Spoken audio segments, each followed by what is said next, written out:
G'day, Tanker here from Tanker Review, and today I'm looking at Mad Max.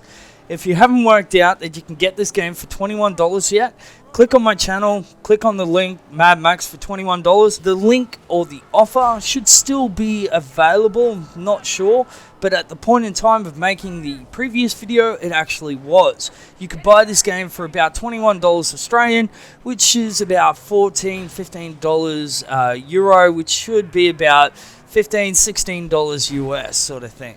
So for a $20 game, this game is spot on. It is literally great. The graphics, the performance, everything about this game is great, except for certain key parts of the game. Key parts of the game would include combat, travel, and just overall the feeling of being immersed in the game itself. And to be honest, the game sort of takes you out of it when it comes to a car. See, because the main point of this whole game is to be Mad Max. You are Mad Max. So when it comes to Mad Max in the old movie and even in the remake, it's all about the car. Having a massive V8 sort of supercharged nitro turbo with all the bells, all the whistles, and then on top of that some spike the size of King Kong sticking out the side, impaling people as you drive down the road. The problem is in this game, the car starts to come like that, but the mechanics behind the vehicle is really flawed. If I hit nitrous, like one time I was playing it, coming up to a bridge, didn't know the bridge was there, I hit NOS. Next minute, I hit the edge of the bridge, and you would expect the car to flip, roll, something other than sort of be on four wheels, spinning around in circles, and then land on your wheels, and then drive off. You would expect it to sort of roll, crash, brake, something. Something then other than sort of being on four wheels. You cannot flip a vehicle in this game. I mean, literally.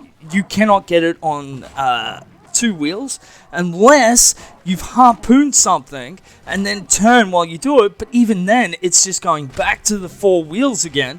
You can't actually roll it onto the side of the vehicle, you can't roll it onto the roof of the vehicle, so the vehicle itself it breaks the feeling of being immersed in this game.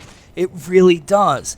And then on top of that, if you are on fire, if it needs repairing, something like that, you just get out of the damn thing and stand around, and the dude that you get, the little black hand dude, he just sits there and repairs it. That's it. It's like, oh, it's on fire. Here, I'll hop out of the car, you use the extinguisher and repair it, and I'll drive off again, and everything's going to be fine.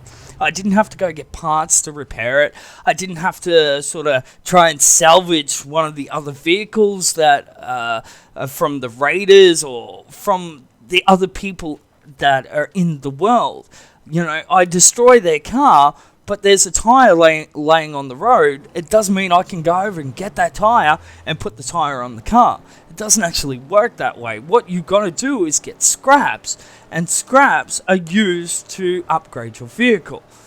So really, that is where you sort of start being taken out of the game, because the car doesn't actually respond to normal car mechanics when it comes to games.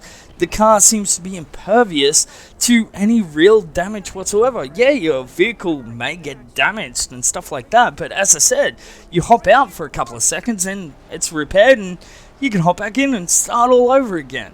But the car itself also takes you out of the game when it comes to fuel.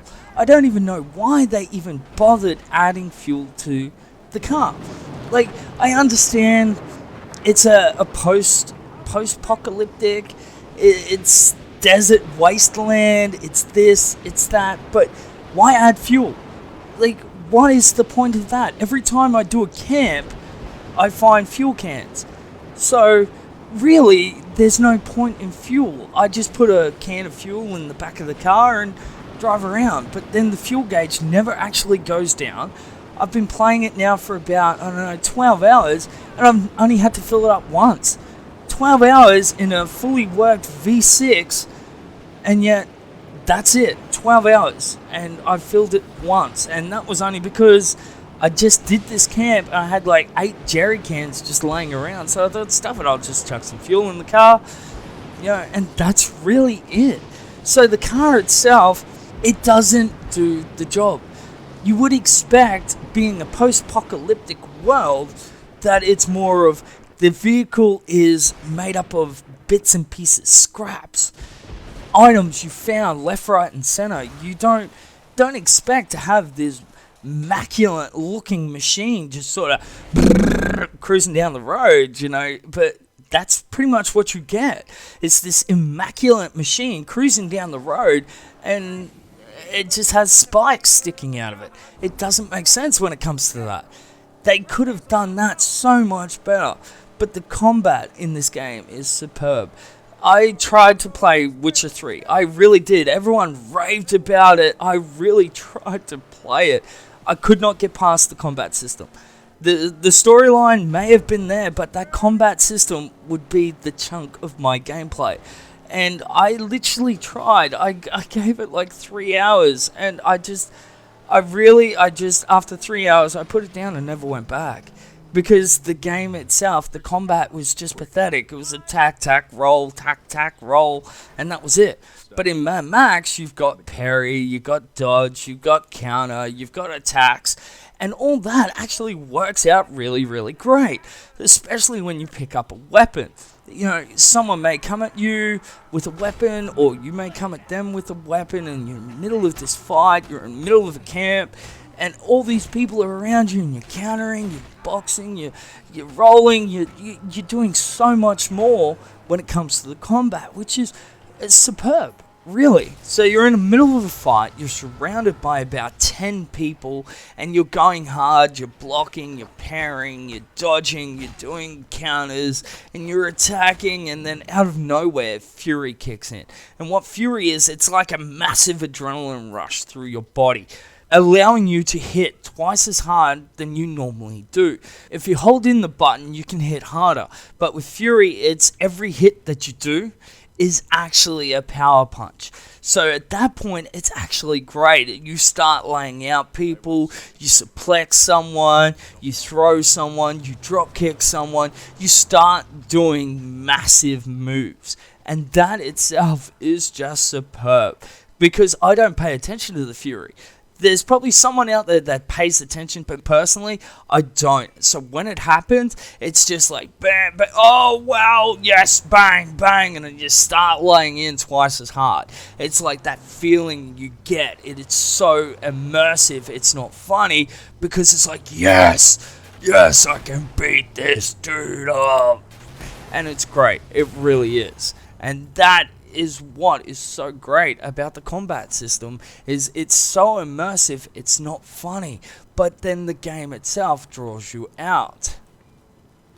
Because after you do that camp, and after you do that battle, and everything's epic, and you feel great about yourself, you hop in a car that doesn't want to obey the laws of physics. Like, what is the point of me hopping in a vehicle that gets lifted off the ground, but hey, it's got perfect balance all the way through it? It's not front heavy, with the engine or anything like that. No, it's perfectly balanced to the point where even though you lift it off the ground, you're just going to land on all 4 wheels. It's like a cat. A cat always lands on its feet. The same thing with this vehicle. It's always going to land on its wheels. There's no way you can ever land or roll this car in any way whatsoever. So the car itself is the biggest downfall to this game, when it's supposed to be the biggest thing in the game itself. But you might sit there and go, hey, Tanker, you're being very mean on that car, man. Well, of course I need to be mean on the car, because the car is what is supposed to make this game. When Mad Max came out, every man and his bloody dog was doing a video on how to make a Mad Max car, and how to do this to make a Mad Max car, and how to make a Mad Max car. It was never ending. Even Mythbusters, I think, did an episode on how to make a Mad Max car. And at the end of the day, if they're all doing something on about a Mad Max car, then isn't Mad Max the movie and game based around the car? So the biggest part to this game has the biggest flaw in this game. They should have worked this out when it came to testing it, alpha testing, beta testing, quadra testing. It doesn't matter. At the end of the day, the biggest thing they would have noticed was that damn car and the way it responded. I'm not talking about the handling, I'm not talking about the power, anything like that. I'm talking about the basic fact that if I hit a rock on two wheels, I expect to roll my car. Not hit a rock and sort of, oh, you're fine, you're perfect. The car never took damage.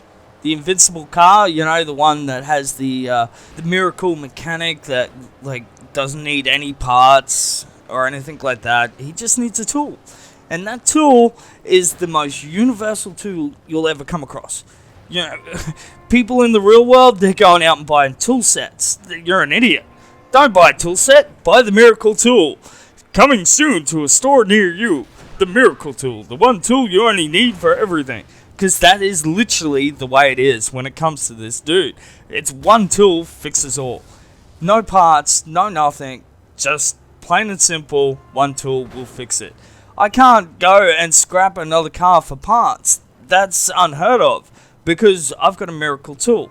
At the end of the day, all said and done, this game is great. 12 plus hours already in this game already, and I'm enjoying it. All you gotta do is look past the fact of, well, something they should have fixed a long time ago, but I'm sure there'll probably be a patch or a DLC for it, whatnot. If you haven't already, please hit that like button. Please hit the dislike button if you disliked it. Make sure you subscribe, check out my other videos on my channel, and enjoy your day.